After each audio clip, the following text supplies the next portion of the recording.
Hi hello friends, ಎಲ್ಲರಿಗೂ ನಮ್ಮ ಅಮ್ಮನ ಅಡುಗೆಗೆ ಸ್ವಾಗತ. ನೀವೇನಾದರೂ ಹೊಸದಾಗಿ ನಮ್ಮ ಚಾನಲ್ನ ನೋಡ್ತಾ ಇದ್ದೀರಾ, ನಮ್ಮ ಅಮ್ಮನ ಅಡುಗೆ ಚಾನಲ್ನ ಸಬ್ಸ್ಕ್ರೈಬ್ ಮಾಡ್ಕೊಳ್ಳಿ. ಹಾಗೆಯೇ ಪಕ್ಕದಲ್ಲಿ ಬರುವ ಬೆಲ್ ಐಕನ್ನ ಕ್ಲಿಕ್ ಮಾಡ್ಕೊಳ್ಳಿ. ಇವತ್ತು ನಾನು ಮಾಡ್ತಾ ಇರುವಂಥ ರೆಸಿಪಿ ಕ್ರಿಸ್ಮಸ್ ಸ್ಪೆಷಲ್ ಆಗಿ ಅಕ್ಕಿ ಉಂಡೆ ಮಾಡೋದು ಹೇಗೆ ಅಂತ ತೋರಿಸ್ಕೊಡ್ತಾ ಇದ್ದೀನಿ.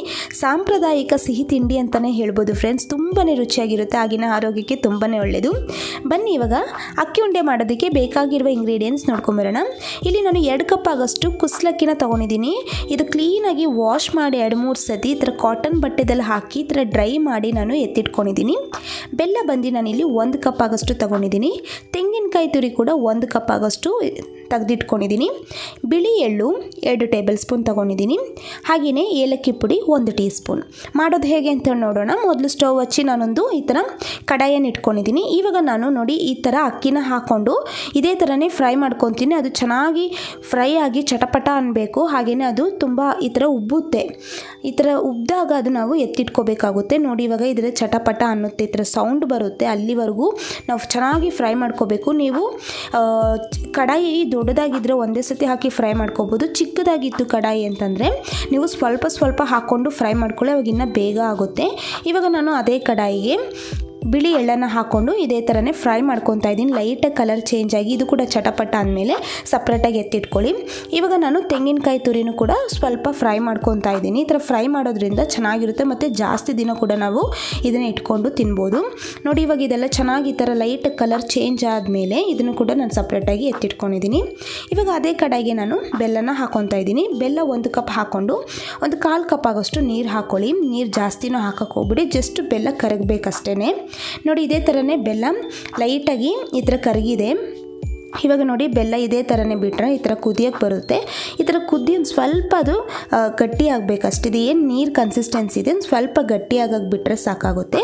ಅಷ್ಟೊತ್ತರಲ್ಲಿ ನಾನು ನೋಡಿ ಈ ಥರ ಒಂದು ಮಿಕ್ಸಿ ಜಾರ್ ತೊಗೊಂಡಿದ್ದೀನಿ. ನೋಡಿ ಇವಾಗ ಈ ಥರ ಎಷ್ಟು ಪಫಾಗಿ ಬಂದಿದೆ ಅಂತ ಅಕ್ಕಿ. ಇವಾಗ ಈ ಥರ ಬಂದರೆ ತುಂಬಾ ಚೆನ್ನಾಗಿರುತ್ತೆ. ಹಾಗೆಯೇ ಪೌಡರ್ ಕೂಡ ಚೆನ್ನಾಗಾಗುತ್ತೆ. ಈ ಥರನೇ ಸ್ವಲ್ಪ ಹಾಕ್ಕೊಂಡು ನಾನು ಪೌಡರ್ ಮಾಡ್ಕೊತಾ ಇದ್ದೀನಿ. ನೋಡಿ ಇದೇ ಥರನೇ ಚೆನ್ನಾಗಿ ಪೌಡರ್ ಮಾಡ್ಕೋಬೇಕಾಗುತ್ತೆ. ಈ ಥರ ಪೌಡರ್ ಮಾಡಿಕೊಂಡು ನಾನು ಸಪ್ರೇಟಾಗಿ ಬೌಲಲ್ಲಿ ಈ ಥರ ಎತ್ತಿಟ್ಕೊತಾ ಇದ್ದೀನಿ. ನೋಡಿ ಫ್ರೆಂಡ್ಸ್, ಇದೇ ಥರನೇ ಎಲ್ಲನೂ ಕೂಡ ನಾನು ಸ್ವಲ್ಪ ಹಾಕ್ಕೊಂಡು ಪೌಡರ್ ಮಾಡ್ಕೊತೀನಿ. ಮತ್ತು ನಾವು ಇಲ್ಲಿ ರೈಸ್ನ ಬಂದು ನಾವು ಇದರಲ್ಲಿ ಮೇನ್ ಟಿಪ್ ಫಾಲೋ ಮಾಡಬೇಕಾಗಿರೋದು, ಬಿಸಿಲಲ್ಲಿ ನಿಮಗೆ ಟೈಮ್ ಸಿಕ್ತು ಅಂದರೆ ಇದನ್ನ ಚೆನ್ನಾಗಿ ವಾಶ್ ಮಾಡಿ ಬಿಸಿಲಲ್ಲೂ ಕೂಡ ಒಣಗಿಸ್ಕೋಬೋದು. ಟೈಮ್ ಇಲ್ಲ ಅಂತಂದರೆ ನಾವು ಇದನ್ನು ಹಾಗೇ 2-3 ಸತಿ ವಾಶ್ ಮಾಡಿ ಕಾಟನ್ ಬಟ್ಟೆದಲ್ಲಿ ಹಾಕಿದ್ರೆ ಬೇಗನೆ ಅದು ಒಣಗುತ್ತೆ. ಹಾಗೆ ನಾವು ಫ್ರೈ ಮಾಡ್ಕೋಬೋದು. ಇವಾಗ ಇದೆಲ್ಲ ಪೌಡರ್ ಮಾಡ್ಕೊಂಡಿದ್ದಾದಮೇಲೆ ನೋಡಿ ತೆಂಗಿನಕಾಯಿ ನಾನು ಹುರಿದು ಇಟ್ಕೊಂಡಿದ್ನಲ್ಲ, ಅದನ್ನು ಕೂಡ ಪೌಡರ್ ಮಾಡ್ಕೊಂಡಿದ್ದೀನಿ. ಒಂದು 2-3 ಪಲ್ಸ್ ಮಾಡಿಕೊಂಡ್ರೆ ಸಾಕಾಗುತ್ತೆ.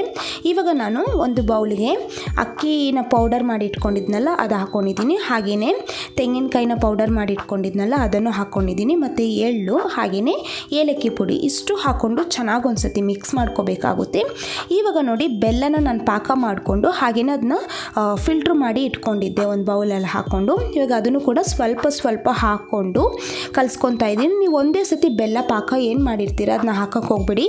ಇದೇ ಥರನೇ ಸ್ವಲ್ಪ ಹಾಕ್ಕೊಂಡು ಚೆನ್ನಾಗಿ ಕಲಿಸ್ತಾ ಬಂದರೆ ಅದು ಅಕ್ಕಿ ಏನಿದೆ ಅದು ಚೆನ್ನಾಗಿ ಹೀರ್ಕೊಳುತ್ತೆ ಬೆಲ್ಲ ಪಾಕನ. ಮತ್ತು ನೀವು ಜಾಸ್ತಿ ಆಗಿದೆ ಅಂತಲೂ ಅಂದ್ಕೋಬೇಡಿ, ಬೆಲ್ಲ ಪಾಕ ಕರೆಕ್ಟಾಗಿರುತ್ತೆ. ನೀವು ಇದೇ ಥರ ಸ್ವಲ್ಪ ಹಾಕ್ಕೊಂಡು ಕಲಿಸ್ಕೊತ ಬಂದರೆ ಅದು ಚೆನ್ನಾಗಿ ಸೆಟ್ ಆಗುತ್ತೆ. ನೋಡಿ ಇದೇ ಥರನೇ ನಾನು ಎಲ್ಲನೂ ಒಂದು 3 ಸತಿ ನಾನು 3 ಭಾಗವಾಗಿ 3 ಸತಿ ಹಾಕ್ಕೊಂಡು ಕಲಿಸ್ಕೊಂಡಿರೋದು. ಇವಾಗ ಇದನ್ನು ಚೆನ್ನಾಗಿ ಹಾಕ್ಕೊಂಡು ಕಲಿಸ್ಕೊಂಡ್ರೆ ನೋಡಿ ಈ ಥರ ಸಾಫ್ಟಾಗಿರುತ್ತೆ ಮತ್ತು ಉಂಡೆ ಕಟ್ಟೋದಕ್ಕೂ ಕೂಡ ಈಸಿಯಾಗಿ ಇರುತ್ತೆ. ಇವಾಗ ನಾನು ನೋಡಿ ಇದೇ ಥರನೇ ಉಂಡೆ ಕಟ್ತಾ ಇದ್ದೀನಿ. ಹಾಗೆಯೇ ಇಲ್ಲಿ ನಾನು ಅಕ್ಕಿನ ಪೌಡರ್ ಮಾಡಿ ಇಟ್ಕೊಂಡಿದ್ನಲ್ಲ, ಆವಾಗ ಸ್ವಲ್ಪ 1-2 ಟೇಬಲ್ ಸ್ಪೂನ್ ಆಗೋಷ್ಟು ನಾನು ಸಪ್ರೇಟಾಗಿ ಎತ್ತಿಟ್ಕೊಂಡಿದ್ದೆ. ನೋಡಿ ಈ ಥರ ಸಪ್ರೇಟಾಗಿ ನಾನು ಎತ್ತಿಟ್ಕೊಂಡಿದ್ದೆ. ಇದು ಏನಕ್ಕಂದರೆ ಜಸ್ಟ್ ನಾವು ಇದು ಮೇಲ್ಗಡೆ ಕೋಟಿಂಗ್ ಕೊಡೋದಕ್ಕಷ್ಟೇ. ಈ ಥರ ರೋಲ್ ಮಾಡಿಕೊಂಡ್ರೆ ಅದು ಬಿಳಿಯಾಗಿ ಕಾಣುತ್ತೆ. ಅಕ್ಕಿ ಉಂಡೆ ಸ್ವಲ್ಪ ನೋಡೋಕ್ಕೂ ಚೆನ್ನಾಗಿರುತ್ತೆ ಮತ್ತು ಸ್ವಲ್ಪ ಡ್ರೈ ಆಗು ಕಾಣುತ್ತೆ. ಮತ್ತು ಇದು ಏನಿದೆ ಸಾಫ್ಟು ಒಂದು ಸ್ವಲ್ಪ 1 ದಿನ 2 ದಿನ ಬಿಟ್ಟರೆ ಸ್ವಲ್ಪ ಗಟ್ಟಿಯಾಗುತ್ತೆ. ಹಂಗಂತ ತುಂಬ ಗಟ್ಟಿನೂ ಅಲ್ಲ, ಒಂದು ಮೀಡಿಯಮ್ ಆಗಿ ಇರುತ್ತೆ, ಚೆನ್ನಾಗಿರುತ್ತೆ ಟೇಸ್ಟು. ನೀವು ಇದನ್ನು ಸ್ಟೋರ್ ಮಾಡಿ ಕೂಡ ಇಟ್ಕೋಬೋದು, ಜಾಸ್ತಿ ದಿನ ಏನೂ ಆಗೋದಿಲ್ಲ. ನೋಡಿ ಇವಾಗ ಅಕ್ಕಿ ಉಂಡೆ ಎಲ್ಲ ನಾನು ರೆಡಿ ಮಾಡಿ ಇಟ್ಕೊಂಡಿದ್ದೀನಿ. ತುಂಬಾ ಚೆನ್ನಾಗಿರುತ್ತೆ ಫ್ರೆಂಡ್ಸ್. ನೀವು ಕೂಡ ಮನೇಲಿ ಒಂದ್ಸತಿ ಟ್ರೈ ಮಾಡಿ ಹೇಗೆ ಬಂತು ಅಂತ ಕಮೆಂಟ್ ಮಾಡಿ. ಹಾಗೆಯೇ ನಮ್ಮ ಅಮ್ಮನ ಅಡುಗೆ ಚಾನಲ್ ಸಬ್ಸ್ಕ್ರೈಬ್ ಮಾಡ್ಕೊಳ್ಳಿ. ಈ ವಿಡಿಯೋ ನೋಡಿರುವ ಎಲ್ಲ ವೀಕ್ಷಕರಿಗೂ ಧನ್ಯವಾದಗಳು.